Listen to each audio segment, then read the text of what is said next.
नमस्कार सभी को। मैं सरोज नैनीवाल, सहायक आचार्य समाजशास्त्र। छात्राओं, पिछले वीडियो में हम बात कर रहे थे समाजशास्त्र की प्रकृति की, और हमने बात की थी कि जो विद्वान समाजशास्त्र को एक विज्ञान मानते हैं वो अपने पक्ष में क्या क्या तर्क देते हैं। उन तर्क के आधार पर अपन ने समाजशास्त्र की वैज्ञानिकता के पक्ष में बातें की थी। और आज हम इस वीडियो में बात करेंगे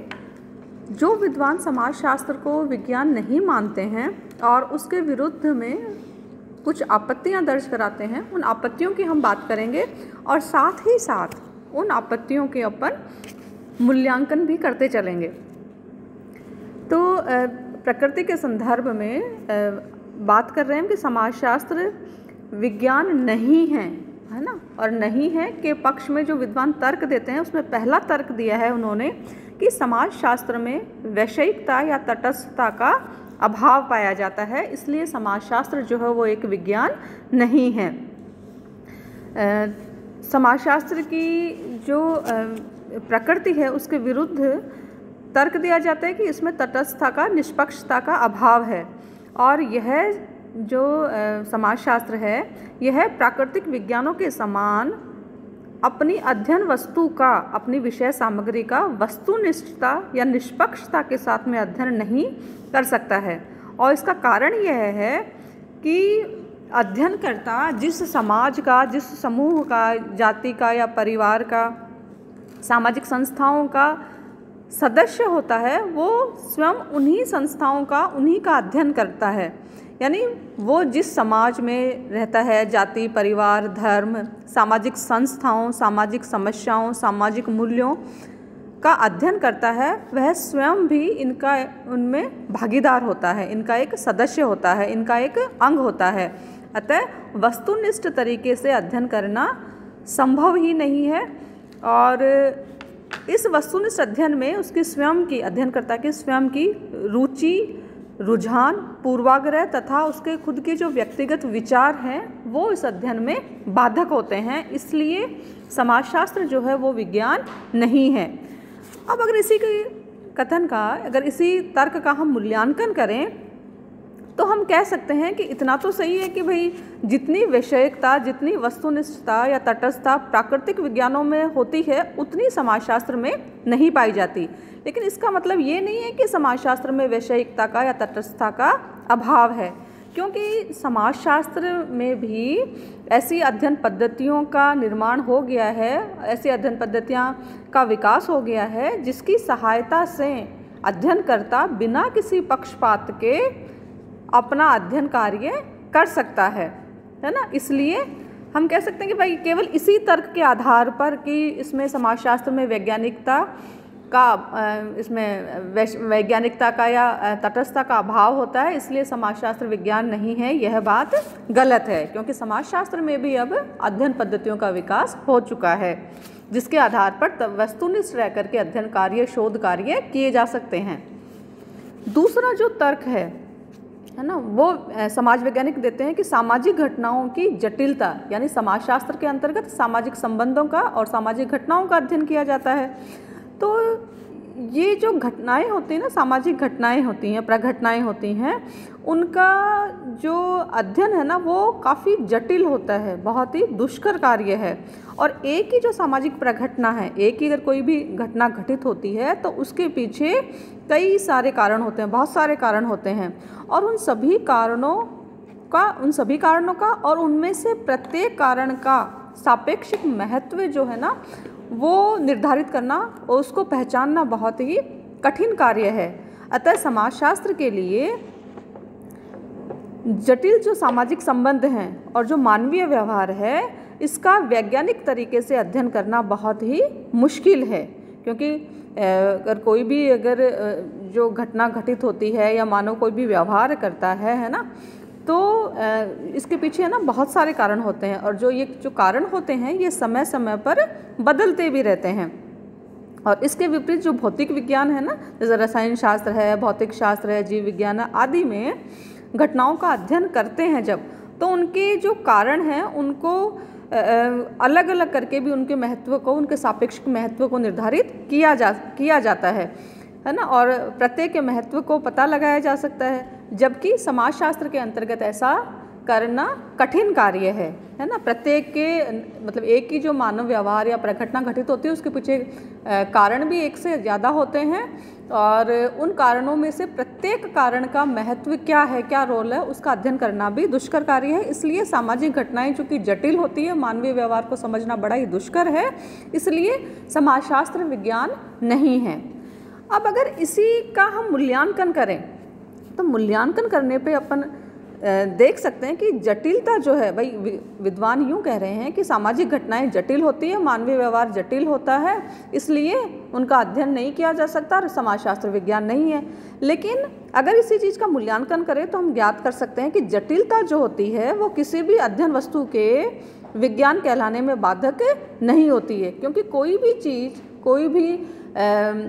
वस्तु या कोई भी चीज़ या कोई भी अध्ययन उसी समय तक जटिल मालूम पड़ता है जब तक कि उसके बारे में, उसके संबंध में पूर्ण जानकारी या नहीं होती है या उसके बारे में जानकारी का, ज्ञान का अभाव होता है। और जैसे ही उसके संबंध में जानकारी मिल जाती है, वही जो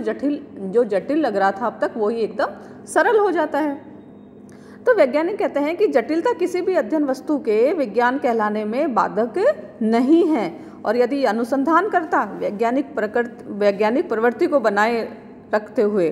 है ना, अपने आप को एकदम तटस्थ रखते हुए, निष्पक्ष होकर के अगर और वैज्ञानिक पद्धति को काम में लेते हुए अध्ययन कार्य करता है, तो फिर वो विषय के बारे में संपूर्ण जानकारी प्राप्त करता है, और वो विषय भी उसके लिए जटिल नहीं रह जाता, और वो विषय विज्ञान की श्रेणी के अंतर्गत आ जाता है। जैसे अपन उदाहरण से समझ सकते हैं कि एक विदेशी भाषा, है ना, हमारे लिए बहुत ही जटिल, बहुत ही क्लिष्ट हो सकती है, एकदम समझ में नहीं आती है। लेकिन जैसे ही विदेशी भाषा, इनकी कोई भी भाषा हो, लेकिन जैसे ही हमें उसके संबंध में, उस भाषा के संबंध में ज्ञान मिल जाता है, हम उसके बारे में जानने लग जाते हैं, उसे सीखते हैं, और तो फिर धीरे धीरे उस भाषा से संबंधित जटिलता जो है वो दूर हो जाती है। तो इसी प्रकार समाजशास्त्रीय ज्ञान के विस्तार और इसकी अध्ययन पद्धतियों एवं यंत्रों के विकास के साथ साथ सामाजिक घटनाओं की जटिलता भी अपने आप दूर होती जा रही है। जैसे जैसे समाजशास्त्र के अंतर्गत अध्ययन पद्धतियों और यंत्रों का विकास होता जा रहा है, वैसे वैसे जो घटनाओं की जटिलता जो है ना, वो भी अपने आप दूर होती जा रही है। इसलिए समाजशास्त्र जो है ना, वो भी एक विज्ञान है, क्योंकि जटिलता अपने आप में कोई बाधा नहीं है। अगला जो वैज्ञानिक हैं जो ये मानते हैं कि समाजशास्त्र विज्ञान नहीं है, वो अपने पक्ष में तर्क रखते हैं कि सामाजिक घटनाओं की गतिशील प्रकृति के कारण, समाजशास्त्र के अंतर्गत सामाजिक संबंधों का, मानवीय व्यवहार का और सामाजिक घटनाओं का, प्रघटनाओं का अध्ययन किया जाता है। तो इनकी प्रकृति जो है ना, इन घटनाओं की इनकी प्रकृति गतिशील है। तो गतिशील है तो फिर ये मतलब गतिशील का मतलब ये बदलती रहती है ना, और बदलती रहती है तो इनके बारे में अध्ययन संपूर्णता के साथ में अध्ययन नहीं किया जा सकता, तो समाजशास्त्र विज्ञान नहीं है। जैसे अपन उदाहरण के रूप में ले सकते हैं कि भारत में संयुक्त परिवार, है ना, भारत में संयुक्त परिवार, जाति और धर्म का स्वरूप आज ठीक वैसा नहीं है जैसा कि वैदिक युग में था, है ना। जैसे कुछ वैदिक युग में क्यों, अभी अगर 20, 25, 30 सालों से मतलब पीछे भी जाएं, अगर हम चलें 50 साल पीछे भी चलें, या फिर आज़ादी से पहले का अगर हम टाइम देखें, तब भी हमें मालूम पड़ेगा कि संयुक्त परिवार कुछ अलग रूप में था,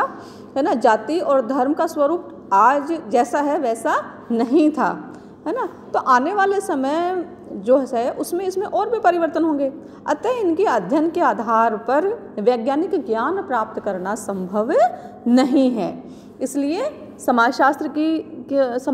को हम विज्ञान नहीं मान सकते हैं।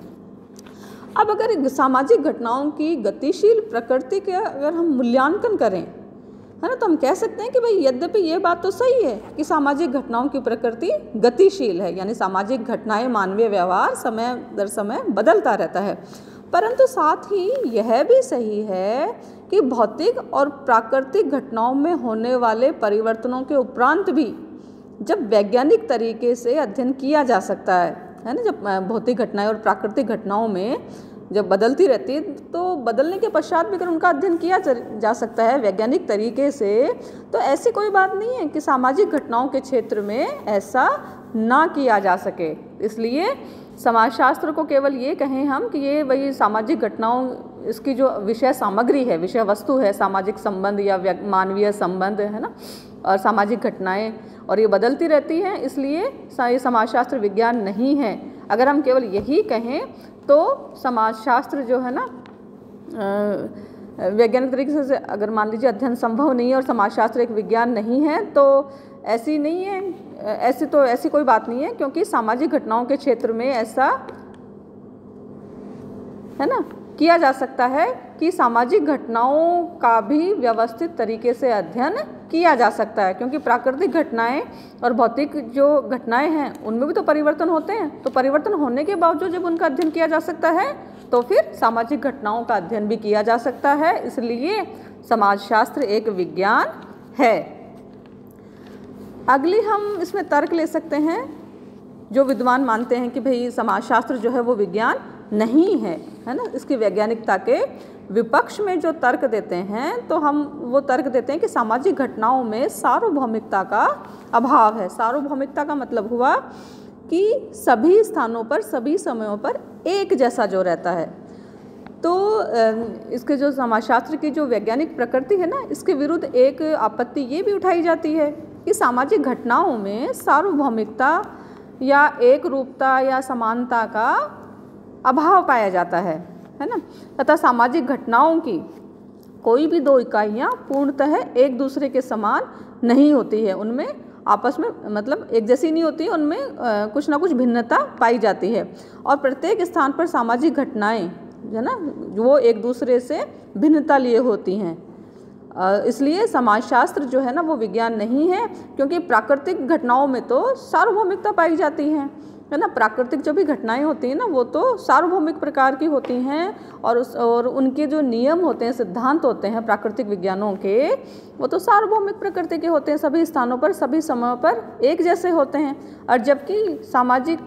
जो समाजशास्त्र में जिनका अध्ययन किया जाता है सामाजिक घटनाओं का, वो तो एक रूप तो होती ही नहीं है वो, और कोई दो इकाइयाँ भी एक जैसी नहीं होती हैं है ना, उनमें भी कुछ कुछ भिन्नता पाई जाती है, इसलिए समाजशास्त्र जो है वो विज्ञान नहीं है। अगर हम इसी कथन का, इसी तर्क का अगर हम मूल्यांकन करें तो हम कह सकते हैं कि एक रूपता के आधार पर सामाजिक घटनाओं का वैज्ञानिक पद्धति से अध्ययन नहीं किए जा सकने की बात अपने आप में ही तर्कहीन है ना, कि सामाजिक घटनाएं हैं और है ना, सामाजिक घटनाएं हैं या मानवीय व्यवहार है, मानवीय संबंध है, सामाजिक समस्याएं हैं, इनका वैज्ञानिक पद्धति से अध्ययन नहीं किया जा सकता, ये बात तो अपने आप में ही तर्कहीन है, मानने से परे हैं, क्योंकि समाज में समानता और भिन्नताएं दोनों ही पाई जाती हैं। अतः यह कहना गलत है कि सामाजिक घटनाओं में सार्वभौमिकता और एकरूपता का पूर्णतः अभाव पाया जाता है। इसके अलावा समाजशास्त्री भी अन्य वैज्ञानिकों के समान ही वैज्ञानिक पद्धति के माध्यम से अपनी सूचनाओं को, तथ्यों को और आंकड़ों को इकट्ठा करते हैं, उनको एकत्रित करते हैं, और उन्हीं एकत्रित तथ्यों के आधार पर सामान्यीकरण करके निष्कर्ष निकाले जाते हैं। तो ऐसी स्थिति में कहा जा सकता है कि समाजशास्त्र के अंतर्गत चूंकि वैज्ञानिक पद्धति को काम में लेते हुए अध्ययन कार्य किया जाता है, तथ्यों को इकट्ठा किया जाता है ना, वैज्ञानिक पद्धति के विभिन्न चरणों को काम में लेते हुए अध्ययन कार्य किया जाता है, इसलिए समाजशास्त्र एक विज्ञान है। आगे हम अगले वीडियो में करेंगे।